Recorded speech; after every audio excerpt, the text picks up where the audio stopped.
আমার সামনে যে ব্যক্তিকে দেখছেন, এই যে চিকিৎসা পদ্ধতিটা, এই চিকিৎসা পদ্ধতিকে বলা হয় হিজামা বা কাপিং থেরাপি। এই কাপিং থেরাপির মধ্যে অনেকগুলো প্রকারভেদ রয়েছে। এই হিজামাটা আজ থেকে 1400 বছর আগেই আল্লাহ রসুলও নিয়েছিলেন।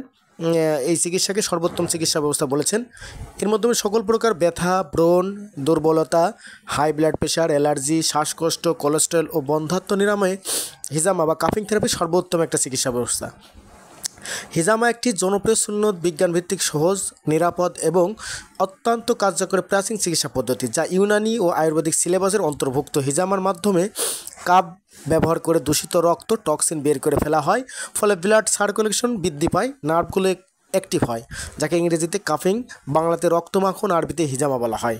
হিজামা সম্পর্কে আল্লাহ রসুল ইরশাদ করেন, জিবরাইল আলাইহিস সালাম আমাকে জানিয়েছেন যে মানুষ চিকিৎসার মধ্যে যত সব উপায় অবলম্বন করে তার মধ্যে হিজামাই হলো সর্বোত্তম। রসুল সাল্লাল্লাহু আলাইহি সাল্লাম আরও বলেছেন, গরম বৃদ্ধি পেলে হিজামার সাহায্য নাও, কারণ গরমে কারো রক্তচাপ বেড়ে গেলে মৃত্যু হতে পারে।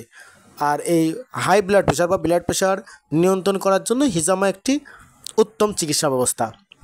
হিজামা বা কাপিং থেরাপির মাধ্যমে যে সকল রোগের চিকিৎসা দেওয়া হয় সেগুলো হলো কোলেস্টেরল, অ্যালার্জি, অ্যাজমা বা হাঁপানি, স্তনের সমস্যা, হাই প্রেশার, চর্মরোগ, মাইগ্রেন, মাথা ব্যথা, বাত ব্যথা, কোমর ব্যথা, পায়ে ব্যথা, হাঁটু ব্যথা, ঘাড়ে ব্যথা, মাংসপেশির ব্যথা, দীর্ঘমেয়াদী মাথা ব্যথা, মেরুদণ্ড ব্যথা, গোড়ালি ব্যথা, স্পোর্টস ইনজুরি, গেটে বাত, চুল পড়ার সমস্যা, ফুসফুসের সমস্যা, জিনের সমস্যা, সায়াটিকা, ঘুমের সমস্যা, মানসিক সমস্যা, হতাশা, স্মরণ শক্তির দুর্বলতা, প্যারালাইসিস, হাত পা অবশ হওয়া, পায়ের পাতা ব্যথা, ইউরিক অ্যাসিড, হরমোনাল সমস্যা, সাইনোসাইটিস, কালো জাদুর সমস্যা, বদনজরের সমস্যা, শারীরিক দুর্বলতা, বডি ডিটক্স ইত্যাদি রোগের চিকিৎসা করা হয়।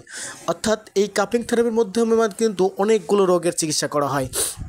শুধুমাত্র যাদের ডায়াবেটিক্স আছে, এই ডায়াবেটিক্স রোগীদেরকে ওয়েট কাপিং করা হয় না, কারণ হচ্ছে ব্লাড বের করলে তার ক্ষতটা নাও সারতে পারে, ঘা থাকতে পারে, এই কারণে তাদেরকে ওয়েট কাপিং করানো হয় না। কিন্তু মাসাজ কাপিং বা ফায়ার কাপিংয়ের মাধ্যমে তার শরীরের রক্ত সঞ্চালন বৃদ্ধি করা সম্ভব। হিজামার মাধ্যমে শরীরে নাইট্রিক অক্সাইড তৈরি হয়, ফলে ব্লাড সার্কুলেশন বৃদ্ধি পায়, শরীরের যে সমস্ত কোষ আছে তাদের শক্তি ও পুষ্টি বাড়িয়ে দেয়, শারীরিক রোগ প্রতিরোধ ক্ষমতা বৃদ্ধি করে। সুতরাং আপনারা এটি নেওয়ার